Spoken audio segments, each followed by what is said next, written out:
Buddy. Come on, give me your hand. Hold on, hold on. Hold on, hold on. Come on. Give me the other one. Give me the other one. Come on. Put your foot over there. Oh.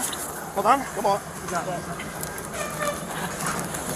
You got you. You're good. All right. Come on. Got you. All right, we got it. All right, boy. Have a seat right now. All right, fellas. Oh, thank you, guys. Charlie, we have him in custody and you were able to pull him over the fence.